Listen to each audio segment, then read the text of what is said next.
జీవం గల దేవుని సంఘము మాస్టర్ మాని గారు అయ్య గారిని బట్టి మరి సంఘ బిడ్డలను సంఘ విశ్వాసం పెద్దను బట్టి అందరిని బట్టి మీ అందరికి కూడా నా ప్రత్యేక వందనాలండి. అందరికీ వందనాలమ్మా.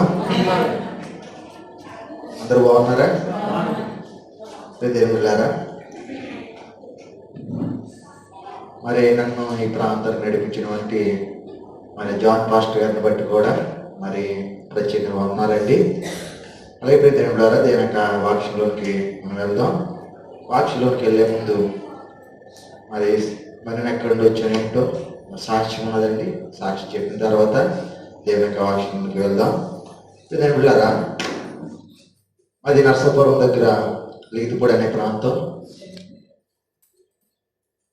అయితే మా కుటుంబంలో మరి మొదటిగా మా అమ్మగారు మాత్రమే దేవుణ్ణి తెలుసుకున్నారండి. దేవుని తెలుసుకుని మరి దేవుని సన్నిధికి వెళ్తూ ఉండేవారు. ఇంట్లో కూడా ఒకసారి వెళ్ళొద్దని ఆటంకపరిచేవారు. మా నాన్నగారు వాళ్ళు ముగ్గురు అన్నదమ్ములండి. అయితే ప్రేమ దేవుళ్ళారా, మా అమ్మగారు ఆ విధంగా దేవుని సన్నిధికి వెళ్తున్నప్పుడు మాది చాలా పేద కుటుంబం అండి. ఆ సమయంలో మాకు తినడానికి ఆహారం ఉండేది కాదు. మరి మా అమ్మగారు అయితే చాలా పని ఎక్కువ చేసేవారండి. అంటే ఈరోజు పనికి వెళ్ళకపోయినా ఇంట్లో ఆహారం ఉండేది కాదు. వాళ్ళ పనికి వెళ్ళినా కూడా మా అమ్మగారు ఆహారం ఉండేది కాదండి. ఆవిడ ఎప్పుడు కూడా మాకు పెట్టి ఆవిడ ఏం చేసేదంటే మంచిలు తాగన్నా పడుకునేది. వాళ్ళు తెల్లారి మళ్ళీ వేసి పనికి వెళ్ళవలసిందే. అటువంటి స్థితిలో మేము ఉండగా ఆ విధంగా మేము వెళ్తున్నప్పుడు మా నాన్నగారు అయితే లోకానుసారంగా ఉండేవారండి. మా చిన్నాన్నలు కూడా అంటే చర్చికి వెళ్ళేవారు కాదు. దేవుడు అంటే వారికి ఏమి ఉండేది కాదు. అయితే మా అమ్మగారు మాత్రమే రక్షింపబడ్డారు. మా అమ్మగారి ద్వారా మరి మా అమ్మగారు అలాగా దేవస్థానికి వెళ్తున్నప్పుడు కొద్ది దినాలు అయిన తర్వాత మరి మా అమ్మగారికి అనారోగ్యం కలిగిందండి. అనారోగ్యం కలిగినప్పుడు డాక్టర్ గారు చెప్పారు, అంటే ఆపరేషన్ చేయించుకోవాలని చెప్పారు. మా అమ్మగారిని ఆపరేషన్ చేయించుకోవాలమ్మా, నువ్వు ఎలా ఆపరేషన్ చేయించుకోకపోతే బ్రతకు, చనిపోతావు అని చెప్పారండి. చెప్పినప్పుడు మా అమ్మగారు అది పరిస్థితి అయితే ఆపరేషన్ చేయించుకోవాలంటే ఏం కావాలండి? డబ్బులు కావాలి. మా పరిస్థితి అయితే ఏమి లేని పరిస్థితి, ఆహారం తినడానికే కష్టంగా ఉన్నది. మా అమ్మగారు ఏ రోజు బలహీనంగా ఉన్నది, పనికి వెళ్ళకపోయినా ఆ రోజు గడవదు ఇంట్లో. అటువంటి పరిస్థితిలో ఉన్నాం. అటువంటి పరిస్థితిలో ఉన్నప్పుడు మా అమ్మగారు దేవుని విశ్వాసం కలిగి ఆమె ఒకటే, ప్రభు బ్రతికిస్తే నీ కోసమే బ్రతుకుతాను, చనిపోయినా నీ కోసమే చనిపోతాను ప్రభు అని. మేము పండుకున్న తర్వాత ఆమె తిన్నా తినకపోయినా ఆమె ఆ రాత్రి అంతా కూడా మోకరించి ప్రార్థన చేస్తూ ఉండేవారండి. ఇది మాకైతే మేమేం పట్టించుకునేవారు కాదు. ఆ చిన్న డేరా కింద పార్కిల్ తీసుకున్నామండి. అందులోనే మేమైతే పట్టించుకున్నాం కదా. ఆవిడైతే ప్రార్థన చేసేది. ప్రార్థన చేస్తూ ఉన్నప్పుడు దేవుడు తన స్వరాన్ని వినిపించి, మరి కుమార్తె భయపడకు, నేను నిన్ను బాగు చేస్తాను అని దేవుడు వాగ్దానం చేశాడు. హల్లెలూయా. దేవుడారా, రెండోదిగా నీవు నా పని చేయాలని దేవుడు వాగ్దానం చేశాడండి. హల్లెలూయా. మరి నిజంగా అప్పటి నుంచి మరి ఇప్పుడు దాకా మరి మా అమ్మగారు ఆపరేషన్ చేయించుకోలేదు. ఇటువంటి బలహీనత కూడా ఏమీ లేదండి. హల్లెలూయా. మరి దేవుడు తన పరిచర్యలో నిలబెట్టుకున్నారు. అమ్మగారికి కావాల్సిన స్వస్థత వరం ఉంది. మరి దేవులారా, మా అమ్మగారు ప్రార్థన ద్వారానే మా కుటుంబంలో ఒక్కొక్కరు మారారండి. మా నాన్నగారు తర్వాత మా చిన్నాన్నలు ఇద్దరు, మా కుటుంబం అంతా రక్షించబడడానికి ఆమె ఎంతగానో ప్రార్థన చేసిందండి. ఎందుకంటే ఆమెను బట్టే ఈరోజు ఇక్కడ నిలబడి నేను మాట్లాడగలుగుతున్నానంటే మరి తల్లిగారు మా కోసం ప్రార్థన చేశారు, తన పరిచయం నిలబెట్టుకోవాలని. మరి మా కుటుంబం అంతా కూడా దేవుని సేవలో ఉందండి. హల్లెలూయా.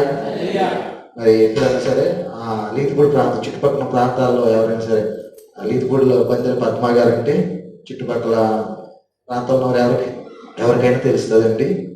దీని ద్వారా కాబట్టి దేవుడు మా కుటుంబాన్ని అంతా కూడా దేవుడు రక్షించుకున్నాడండి. అలాగే మేమైతే మా బ్రదరు, మా సిస్టర్, నేను అండి, మేము ముగ్గురు అండి. మరి మా ముగ్గురు కూడా మ్యారేజ్లు అయినాయి. మాకు ముగ్గురు కూడా పిల్లలు ఉన్నారు.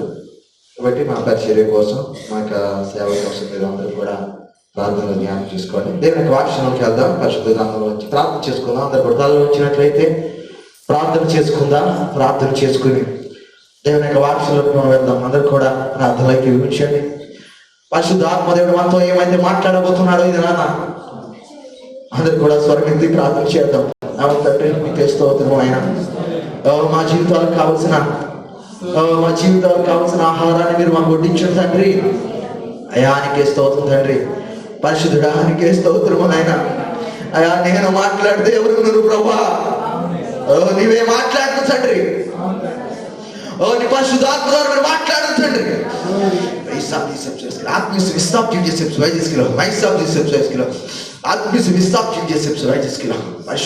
స్తోత్రం తండ్రి.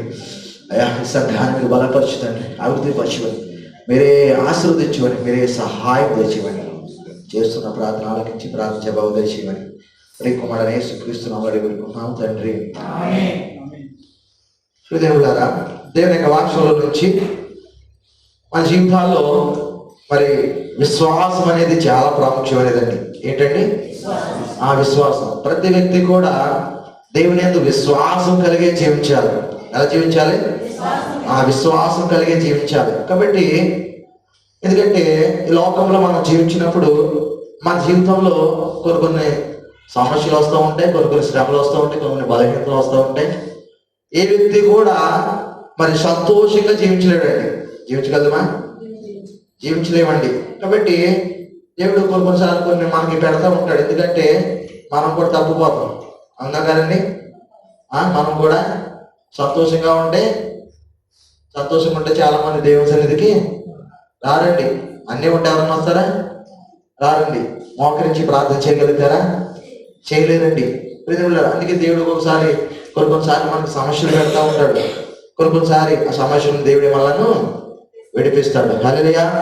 దేవుని వాక్యం సెలవిస్తుంది కదా, గాయం కట్టేవాడు నేనే, గాయం పెట్టేవాడును నేనే. హల్లెలూయా. కాబట్టి ఏది ఏమైనప్పుడు కూడా మన జీవితంలో విశ్వాసాన్ని మనం విడిచిపెట్టకూడదు. ప్రియమైన సంగమా, మనం విశ్వాసాన్ని విడిచిపెట్టకుండా ఆ విశ్వాసం కలిగే మనం జీవించాలి. హల్లెలూయా. కాబట్టి పరిశుద్ధ గ్రంథంలో ఒక మాట మనకి రాయబడుతుంది. అపోస్తలుడైన పౌలు కొరింథీయులకు రాసినటువంటి 2వ పత్రిక 13వ అధ్యాయము 5వ వచనం కాడ నుంచి 5వ వచనం మనం చదివినట్లయితే,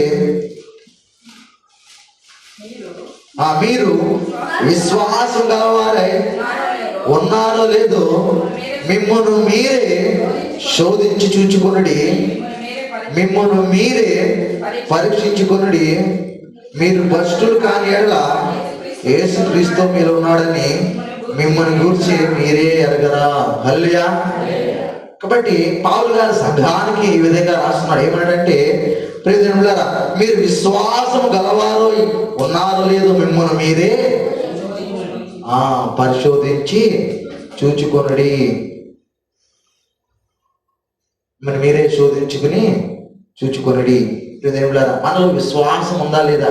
చాలా మంది విశ్వాసం ఎలా ఉంటుందంటే, కష్టాలు వచ్చినప్పుడు ఏం చేస్తారండి? ఏం చేస్తూ ఉంటారు? కొంతమంది కష్టాలు వచ్చినప్పుడు తొట్టి వెళ్ళిపోతారు, కొంతమంది సంతోషం వచ్చినప్పుడు తొట్టి వెళ్ళిపోతూ ఉంటారు. కాబట్టి అసలు మనలో విశ్వాసం ఉందా లేదా? అసలు మనం విశ్వాసం కలిగి మనం జీవిస్తున్నామా లేదా? మనల్ని మనమే ఏం చేసుకోవాలి? శోధించుకోవాలి. మనల్ని మనమే మరి పరీక్షించి చూచుకొనుడి. ఎవరైనా ఎప్పుడైనా పరీక్షించుకున్నారా? మీరు విశ్వాసం కలిగి జీవిస్తున్నారు లేదు? అలా విశ్వాసం ఉందా లేదని మనమే ఎప్పుడన్నా పరీక్షించుకున్నామండి? చాలా మంది జీవితాల్లో ఎప్పుడు కూడా అల్ప విశ్వాసమే, లేకపోతే అవిశ్వాసమే ఉంటుందండి. దేవుని సందికి వస్తారు కానీ దేవుని యొక్క మాటలు వింటారు కానీ ఏదో వచ్చి వినేసి వెళ్ళిపోయామా, లేకపోతే ఏదో వచ్చి ఆ రోజుకి దేవుని సంధిలో కూర్చుని వెళ్ళిపోయామనుకుంటూ ఉంటారు. కానీ దేవుని యొక్క వాక్యము మనతో మాట్లాడుతుంది, విశ్వాసము కలిగి మనం జీవించాలి. ఎలా జీవించాలండి? విశ్వాసం కలిగి మనం జీవించాలి. ప్రియమైన సంగమా, విశ్వాసం కలిగి మనము నడుచుకోవాలి. మనలో ఎప్పుడు ఎటువంటి కష్టం వచ్చినా మన విశ్వాసాన్ని విడిచిపెట్టకూడదు. కాబట్టి విశ్వాసం అనేది మనలో ఉన్నదో లేదో మనమే పరీక్షించుకోవాలి, మనమే శోధించుకోవాలి. ఒకవేళ మనలో విశ్వాసం లేదేమో, ఇక్కడ ఉన్నాడు, మీరు భ్రష్టులై ఉన్నాడు, యేసుక్రీస్తు మీద ఉన్నాడు మిమ్మల్ని గూర్చి మీరే ఎరగరా.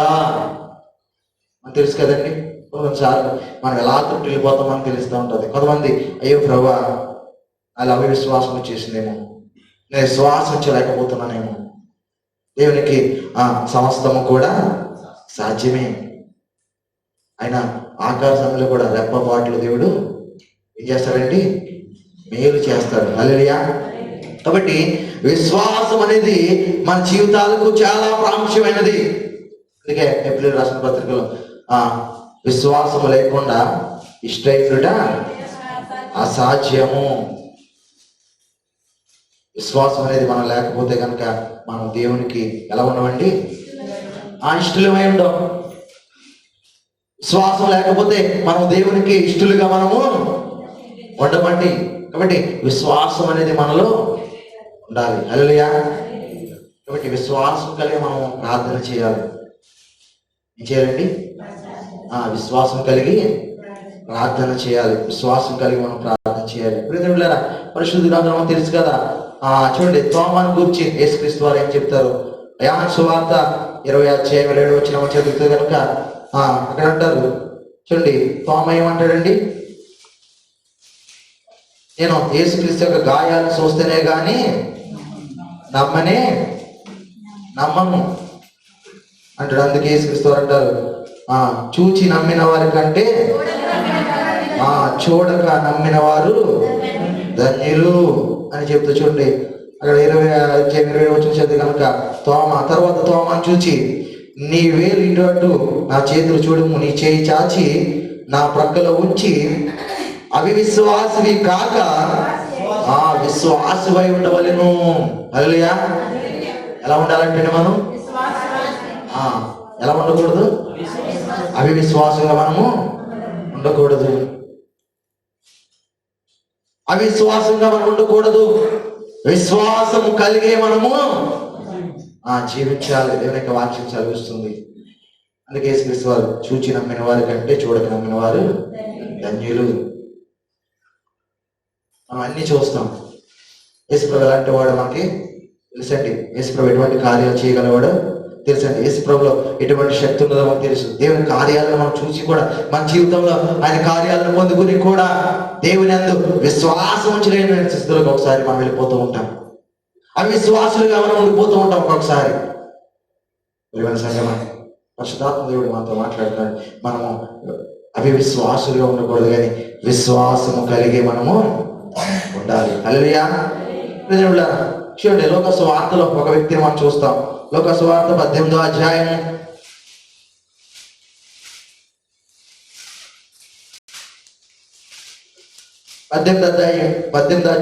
35వ కానించి మనం చదివినట్లయితే,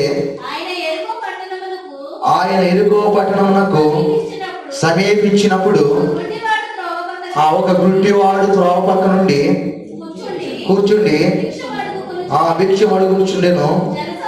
జన సమూహము దాటిపోచున్నట్టు వాడు చప్పుడు విని ఇది ఏమని అడగగా, వారు నజరేయుడైన యేసు ఈ మార్గమున వెళ్ళుచున్నాడని వారితో చెప్పిరి.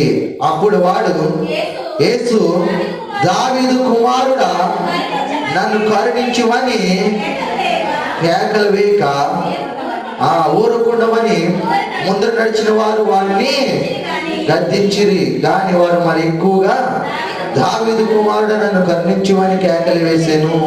హల్లెలూయా. యేసుక్రీస్తు వారు ఎక్కడ వెళ్తున్నారండి? ఆ యెరికో పట్టణం మార్గంలో సమీపించినప్పుడు, ఆ మార్గాన్ని ఆయన వెళ్తున్నప్పుడు యేసుక్రీస్తు వారు వెనకాల యేసు ప్రభు ఎక్కడికి వెళ్ళినా చాలా మంది జన సమూహము వెళ్ళేవారండి. అందులో మరి యేసు ప్రభు శిష్యులు ఉండేవారు. చాలా మంది దేవుని యొక్క ఆయన చెప్పినటువంటి మాటలు వినడానికి వెళ్ళేవారు. కొంతమంది ఆయన అద్భుతాలను చూడడానికి వెళ్ళేవారు. కొంతమంది ఆయన ద్వారా స్వస్థ పొందుకోవాలని కొంతమంది వెళ్ళేవారు. కాబట్టి చాలా మంది జన సమూహము ఎప్పుడు కూడా యేసు ప్రభు ఏ మార్గాలు వెళ్తున్నా ఆయన వెనకాల వెళ్తూ ఉండేవారు.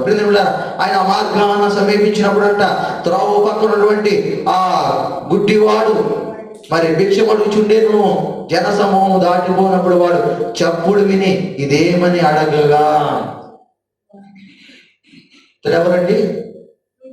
గుడ్డివాడు. ఎవరండి? గుడ్డివాడు. అంటే గుడ్డివాడు అంటే ఏమి లేవు, ఇతనికి కళ్ళు లేవు, అవును కదండి. అంటే యేసు ప్రభుని ఎప్పుడన్నా చూసుంటాడా? చెప్పండి అమ్మా. చూడలేదు. మరి ఎలాగా మరి యేసు ప్రభు గురించి ఇతను తెలిసిందంటే చూడండి, అతడు ఏం చేశాడు? విన్నాడు. ఏం చేశాడండి? విన్నాడు. యేసు ప్రభుని గురించి అతడు విన్నాడండి. అతడు చూపు లేకపోయినా, యేసు ప్రభు చేసిన కార్యాలు చూడకపోయినా, యేసు ప్రభు ఎలా ఉంటాడో తెలియకపోయినా, యేసు ప్రభు ఎవరో అని తెలియకపోయినా కానీ ఆయన మాటలు ఎలా విన్నాడండి? చెవుల ద్వారా విన్నాడు. ప్రియమైన సంగమం, విన్నాడు, విశ్వసించాడు. వినడం వల్ల ఏం కలుగుతుంది? విశ్వాసం కలుగును. కాబట్టి విన్నాడు, విశ్వాసం ఉంచాడు. అతడు ఎప్పటి నుంచో గుడ్డివాడుగా ఆ భిక్షం ఎత్తుకుంటూ అక్కడే ఆ మార్గానే ఉంటున్నాడు. ఆ మార్గానే ఉన్నా కానీ అతడు విశ్వాసము కలిగి ఎదురు చూస్తున్నాడు. హల్లెలూయా. విశ్వాసము కలిగి ఆ గుడ్డివాడు ఎదురు చూస్తున్నాడు. ఏదో రోజున యేసు ప్రభు మార్గాన రాకపోతుంటాడా? ఆయనను స్వస్థపరచబోతుంటాడా? ప్రియమైన సంఘమా, ఆలోచన చేయండి. అతలో ఉన్నటువంటి విశ్వాసం ఎలా ఉన్నది? యేసు ప్రభు ఏదో సమయాన ఈ మార్గాన్ని రాపోతాడా? నా దగ్గరికి నన్ను స్వస్థపరచుకోకుండా ఉంటాడా? యేసు ప్రభు గురించి విన్నాడండి, చూడలేదు కానీ. యేసు ప్రభు కార్యాలు చూడలేదు కానీ యేసు ప్రభు గురించి విన్నాడు. విని అతడు విశ్వాసం కలిగి ఏం చేస్తున్నాడు? చూస్తున్నాడండి. హల్లెలూయా. విశ్వాసం కలిగి యేసు ప్రభు ఎప్పుడు ఆ మార్గాన్ని వస్తాడని చూస్తున్నాడు. అందుకే ఆ మార్గాన్ని వస్తున్నాడని చూస్తున్నాడు. కాబట్టి చూడండి, జన సమూహము దాటిపోయినప్పుడు వాడు చప్పుడు విని ఇది ఏమని అడగగా, వాడు నజరేయుడైన యేసు ఈ మార్గమున వెళ్ళుచున్నాడు అనెను. హల్లెలూయా. యేసు ప్రభు కోసం వినకపోతే కనుక, యేసు ప్రభు కోసం వినకపోతే ఈ వ్యక్తి తెలుస్తుందండి? చెప్పండి అమ్మా. ఇప్పుడు అయ్యగారు ఎవరన్నా తెలియదు అనుకోండి, ఇప్పుడు మా ఇంటికి నుంచి వెళ్తున్నారనుకో, నాకు తెలుస్తుందా? తెలియదు కదండి. కాబట్టి ఇప్పుడు కూడా యేసు ప్రభు ఎవరు ఈ వ్యక్తికి తెలియకపోతే గనక మరి దావీదు కుమారుడా నన్ను కరుణించమని కేకలు వేయుడు. హల్లెలూయా. కాబట్టి యేసు ప్రభు గురించి ఉన్నాడు కనుక విశ్వాసం ఉంచాడండి. ప్రియమైన సంగమా, మా జీవితాల్లో యేసు ప్రభు గురించి మనకి తెలుసా తెలియదండి? చెప్పడమ్మా. తెలుసండి. యేసు ప్రభు ఎలాంటి వాడు మనకి తెలుసు. యేసు ప్రభు ఎటువంటి అద్భుతాలు చేయగలవాడు మనకి తెలుసు. యేసు ప్రభు ఏ విధంగా మనకి సహాయం చేస్తాడో, ఏ విధంగా మన పట్ల మేలు చేస్తాడు, అటు ఆయన ఎటువంటి అద్భుత కార్యాలు చేస్తాడు, అటు ఆయన ఎటువంటి దేవుడు. అతడు జీవం గల దేవుడు, ఆయన సర్వశక్తిమంతుడు, సర్వాధికారి అని మనకు తెలుస్తున్నా కానీ మనం ఏం చేయకపోతున్నాం? ఏం చేయబోతామండి? విశ్వాసము ఉంచలేకపోతున్నాం. చూసినా కానీ దేవుని యొక్క కార్యాలను మనం చూసినా కానీ మనము ఆయన కార్యాలు చూసినా కానీ ఆయన కార్యాలు విన్నా కానీ దేవుని మనము విశ్వాసం ఉంచలేకపోతున్నామండి. ఇది అనేక మంది దేవుని వైపు త్రిప్పబడుతున్నారు. ఎందుకు అనగా దేవుని యొక్క రాకడ సమీపిస్తుంది, అదిగో ఆయన త్వరగా రాబోతున్నానని. దేవుని యొక్క వాక్యము విస్తారంగా ప్రకటించబడబోతుంది. హల్లెలూయా. ప్రియమైన సంగమా, నీవు నేను కూడా దేవుని యందు ఏముంచాలండి? విశ్వాసం ఉంచాలి. ఈ వ్యక్తి అయితే చూడండి, ఈ గుడ్డివాడు చూడండి, యేసుక్రీస్తు మాటలు విన్నాడు కనుక విశ్వాసంతోనే ఎదురు చూస్తున్నాడు. నజరేయుడైన యేసు దావీదు కుమారుడు ఎప్పుడు ఈ మార్గాన్ని వస్తాడు, ఎప్పుడు నన్ను బాగు చేస్తాడు. మా మన జీవితాల్లో అయితే చూడండి చాలా మంది ఎలా ఉంటారంటే మనకు మనమే ఆలోచించేసుకుంటాం, మనకు మనమే, అంతే కదండి. సాధారణంగా మనిషి ఆలోచన తెలుసు కదండి మనకి. ఏదైనా జరుగుతుందో జరగదో, ఏదైనా ప్రయత్నం చేద్దాం అనుకో, ఒకవేళ ఈ ప్రయత్నం ఒకవేళ అవ్వదు అని మనకి తెలుసుకున్నాం, మనకు మనం ఆలోచించుకుంటాం కదా. ఏ విషయంలో సరే ఒక బలహీనత వచ్చింది, ఇది మనకి ఇక ఈ బలహీనత ఉండి మనము బాగుపడలేము అని ఒకవేళ మనం నాటుగా చెప్పిన మనకు మనం ఏం చేసుకుంటామండి, ఆలోచించేసి ఇంకా మనం చనిపోతాం, లేకపోతే ఇంకా ఈ బలహీనతో ఈ విధంగానే ఉండిపోతానేమని మనం ఏంటంటే ఆ విశ్వాసాన్ని విడిచిపెట్టేసి ఏమవుతామండి, అవిశ్వాసంలోనికి వెళ్ళిపోతాం. ప్రేమ సంగమం చాలాసార్లు ఏదన్నా జరగదు అని మనకు అనిపిస్తే కనుక మనం ఏం చేస్తాం, వెంటనే దేవుడి మీద ఎవరైనా భారం వేస్తారండి, విశ్వాసం ఎదురు చూస్తారా, దేవుడు చేస్తారండి. జరిగినా జరగకపోయినా దేవుని మీద విశ్వాసం కలిగి ఎదురు చూస్తారా, చూడండి ప్రేమ. కానీ ఇటు వాడైతే యేసు ప్రభు ఏదో రోజున మార్గాన వస్తాడు కదా, నన్ను బాగు చేస్తాడని విశ్వాసం కలిగి ఎదురు చూస్తున్నాడు కనుక చూడండి ఆ చప్పుడు వినగానే చూడండి ఎవరు ఈ మార్గాన వెళ్తున్నారు అనగా, నజరేయుడైన యేసు ఈ మార్గాన వెళ్తున్నాడు అనగా చూడండి అప్పుడు వాడంట, యేసు దావీదు కుమారుడు నన్ను కరుణించమని కేకలు వేయడం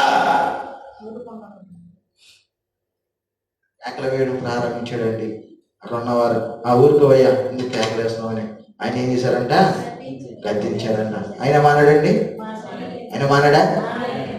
మనం ప్రార్థన చేస్తాం, దేవుడు గాల చేసిన ప్రార్థన చేసి అలసిపోయి ఏం చేస్తాం, ఇంకా మనం చేయడము మానేస్తాం. చాలా మంది చూడండి, చాలా మంది ఏమంటారంటే ఇంకా దేవుడు ఏం చేస్తాడులే అని చాలా మంది మనల్ని అపాసిస్తూ ఉంటారు కొన్ని సందర్భాలు. కానీ విశ్వాసం కలిగి మనము ప్రార్థన చేయాలి. కాబట్టి అతడైతే మరీ బిగ్గరగా వేసాడండి, మరీ బిగ్గరగా కేకలు వేశాడంట, దావీదు కుమారుడు నన్ను కరుణించుమని మరీ బిగ్గరగా కేకలు వేశాడంట.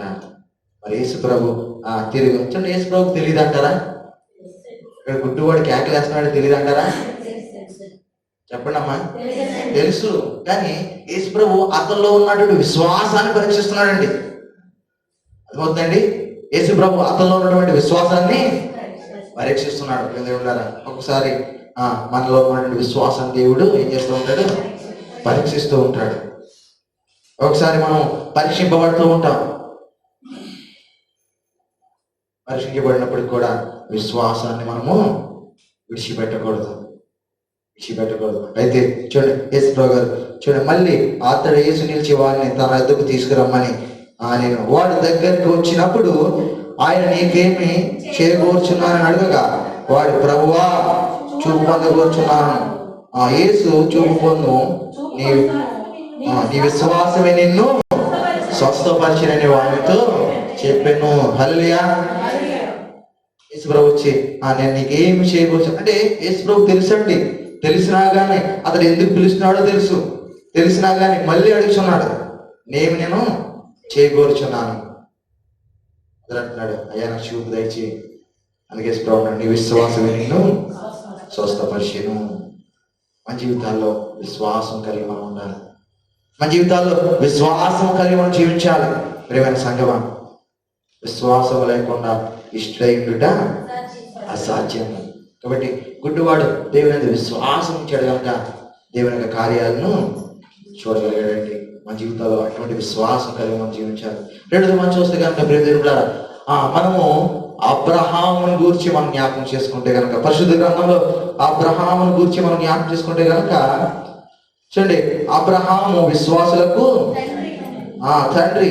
అబ్రహాము విశ్వాసులకు తండ్రి అని ఎందుకు పిలువబడ్డాడు అని ఆలోచన చేస్తే కనుక అబ్రహామును దేవుడంట అబ్రహాముని పరిశోధించాడంట.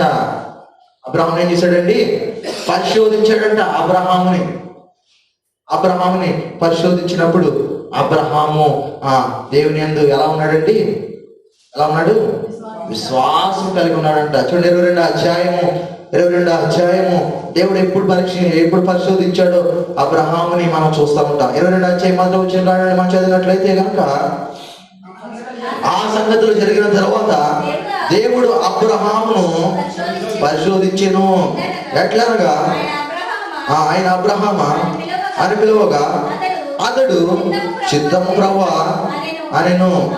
అప్పుడు ఆయన నీకు ఒక్కడైన నీ కుమారుని అనగా నీవు ప్రేమించు ఇస్సాకును తీసుకుని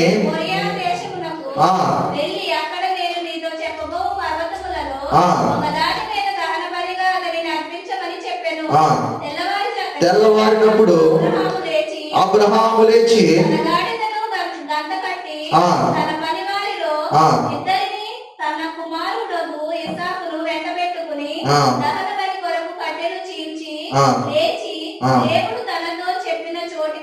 వెళ్ళెను. హల్లెలూయా హల్లెలూయా, దేవునికి స్తోత్రం. ప్రియదేవులారా, దేవుడు అంట అబ్రహాముని పరిశోధించెను. ఎప్పుడు పరిశోధించాడండి అబ్రహాంని? అబ్రహాంకి ఎవరు లేరండి, పిల్లలు లేరు. కానీ అబ్రహాము దేవుడు చూడండి, అబ్రహాంతో దేవుడు ఏం చెప్తే అబ్రహాం అదే చేసేవాడండి. నేను నీకు చూపించే దేశానికి వెళ్ళు, నీ సంతానం నేను ఆశీర్వదిస్తాను అని చెప్పినప్పుడు దేవుని మాట విన్నాడా లేదండి? విన్నాడండి. వెంటనే తన బంధువులను విడిచిపెట్టేసి దేవుడు వెళ్ళమనాదికి వెళ్ళిపోయాడు. రెండోది అంటాడు, అబ్రహామా నీవు నా సన్నిధిలో ఎలా ఉండాలి? నిందారహితుడిగా ఉండాలి. హల్లెలూయా. ఎలా ఉండాలండి? నిందారహితుడిగా. దేవునికి మన నుండి కోరుకున్నటువంటి ఆయన సంకల్పం ఏంటని ఆలోచన చేస్తే కనుక మనం ఆయన దృష్టిలో నిందారహితులుగా, ఆయన సన్నిధిలో యథార్థవంతులుగా, ఆయన సన్నిధిలో నీతివంతులుగా, విశ్వాసం కలిగిన వారి మనం జీవించాలండి. సంగమా, దేవుడు యథార్థతం, నీతిని ఆయన కోరుకుంటున్నాడు. కాబట్టి అబ్రహాంతో అంటున్నాడు, నీవు నా సన్నిధిలో ఎలా ఉండమంటున్నాడు? నిందారహితుడిగా ఉండు, నేను నిన్ను ఆశీర్వదిస్తాను, నీ సంతానాన్ని నేను ఆశీర్వదిస్తాను. కాబట్టి అబ్రహాము దేవుని యొక్క మాటకు లోబడ్డాడు.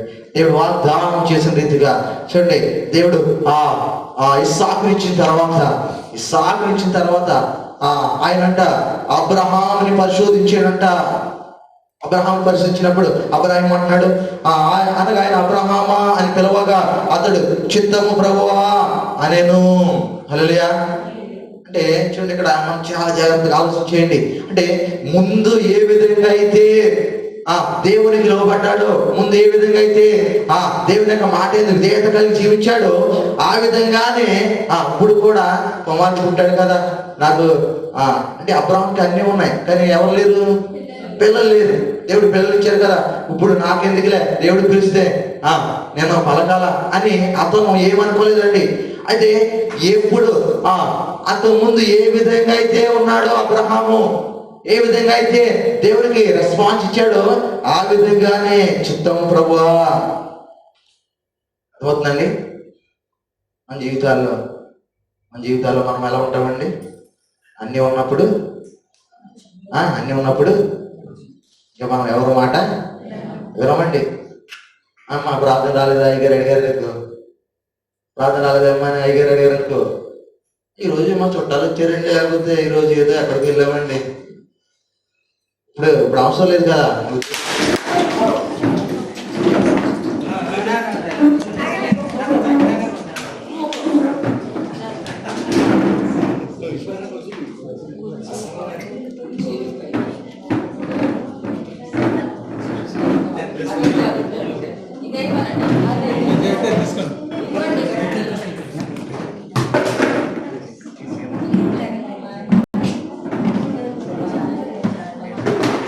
దేవుడికి స్తోత్రం.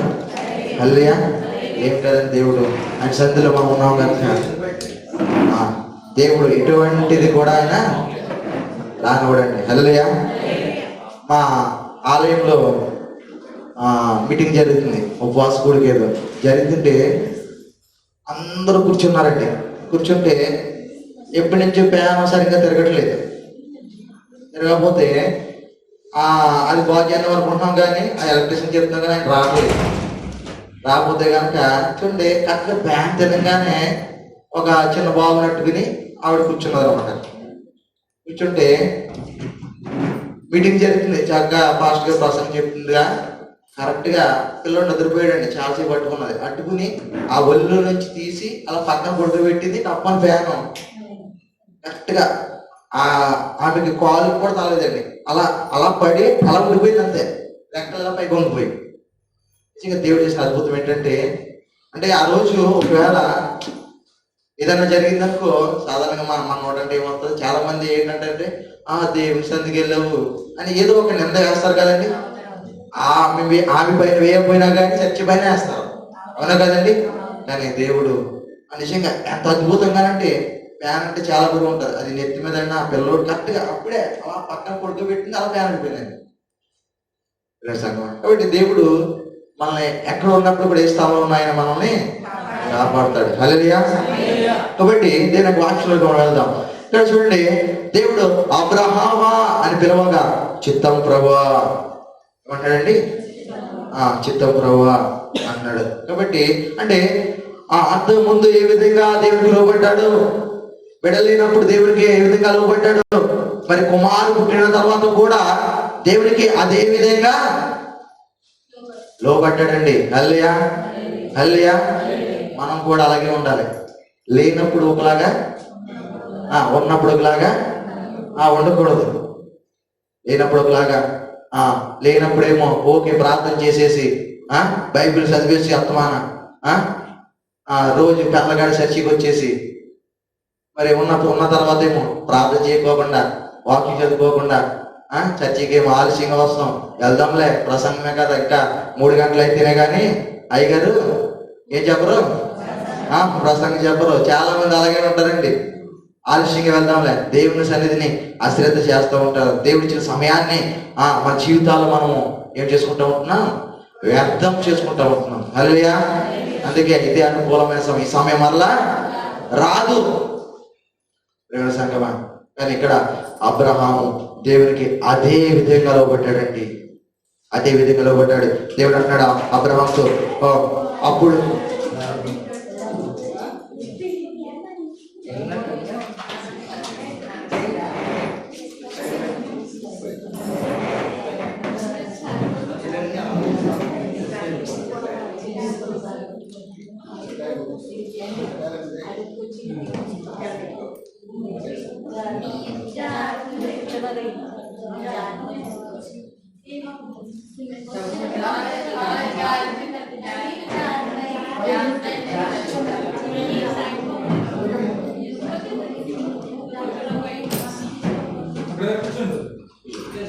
దేవునికి స్తోత్రం.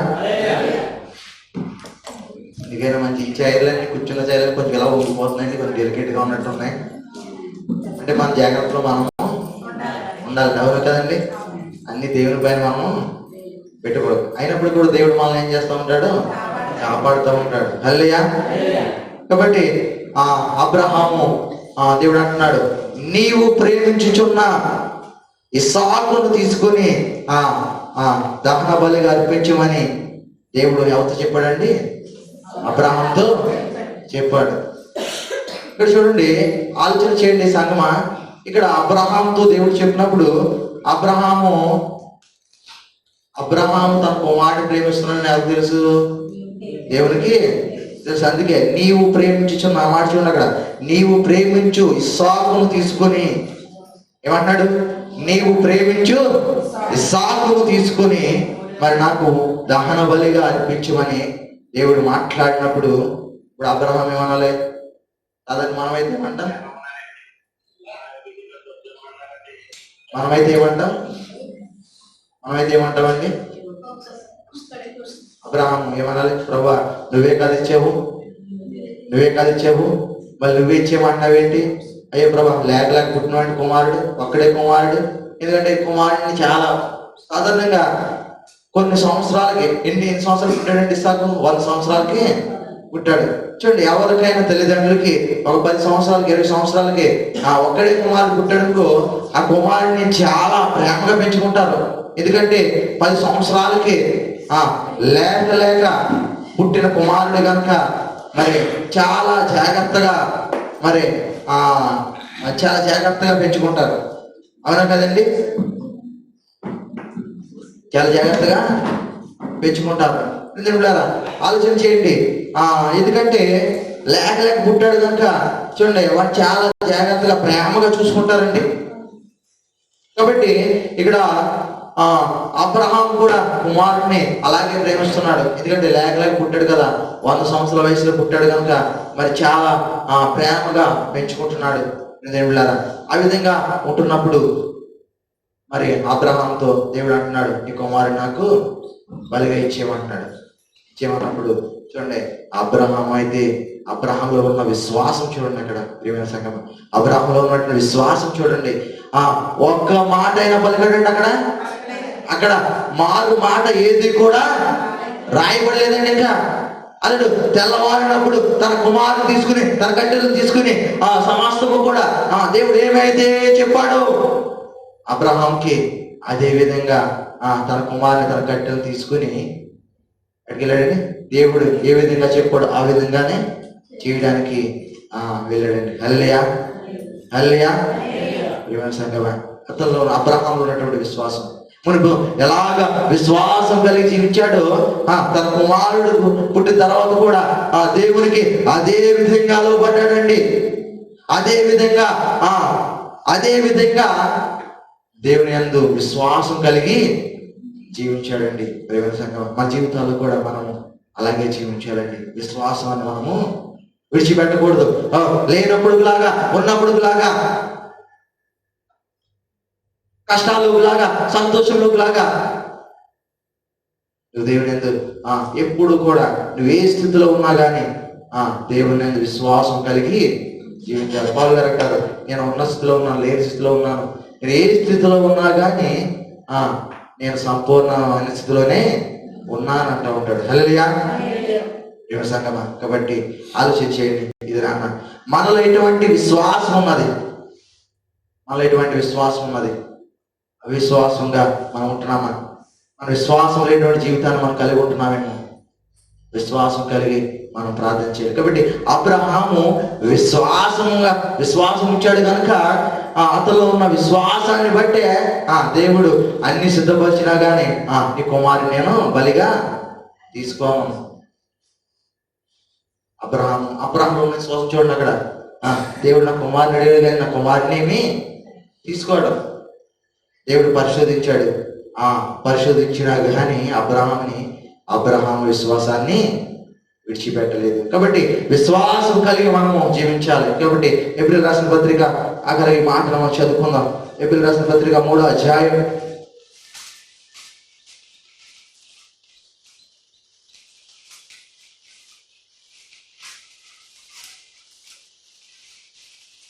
1వ వచనం కాడ నుంచి చదవండి.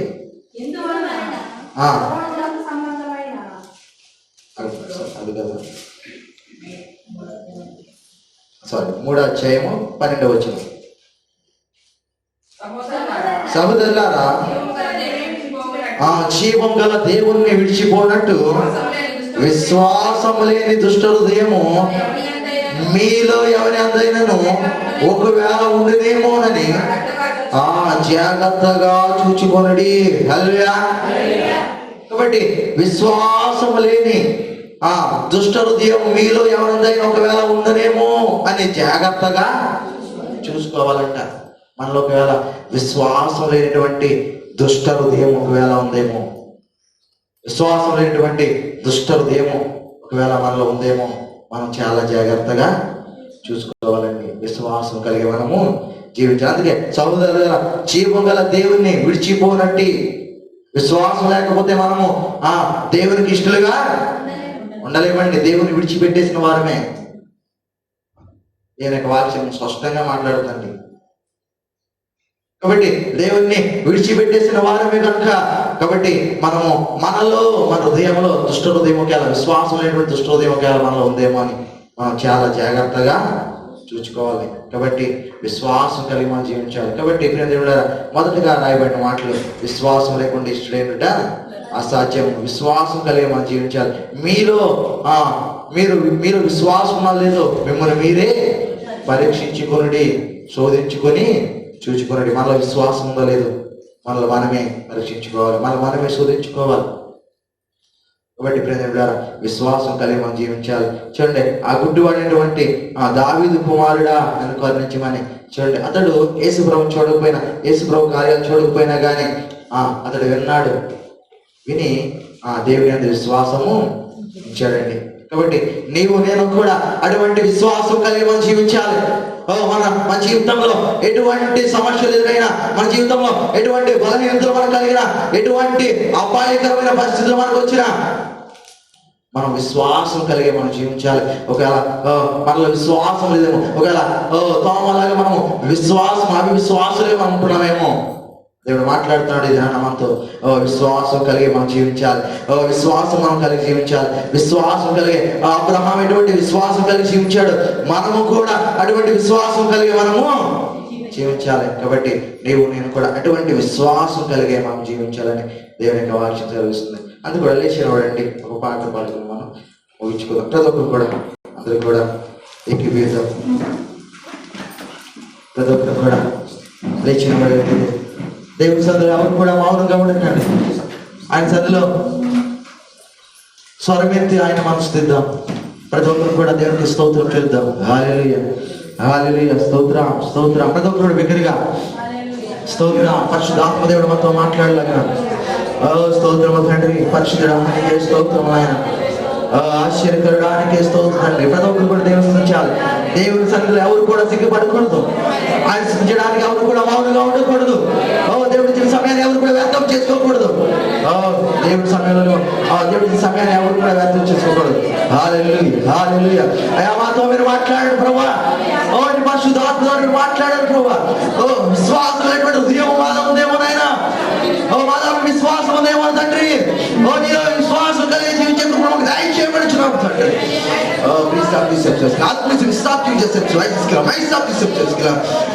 పరిశుద్ధాత్మకే స్తోత్రం తండ్రి. హల్లెలూయా, హల్లెలూయా, హల్లెలూయా. స్తోత్రం, స్తోత్రం, స్తోత్రం, స్తోత్రం, స్తోత్రం. ఎబెనేజరే, ఎబెనేజరే ఇంతవరకు ఆదుకున్నా. అందులో చప్పట్లు ఎబెనేజరే, ఎబెనేజరే ఇంతవరకు ఆదుకున్నావు నన్ను. ఇంతవరకు ఆదుకున్నావు నన్ను. ఇంతవరకు ఆదుకున్నావు నిన్ను నమ్మకుతో ఆరాధిస్తూ నిన్ను నమ్మకుతో సేవించే అందులో నమ్మకుతో నిన్ను నమ్మకుతో సేవించే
నన్ను సొంతపరిచావే వందనమయ్యా నీవు సొంతపరిచావే వందనమయ్యా నిన్ను పూర్ణ మనసుతో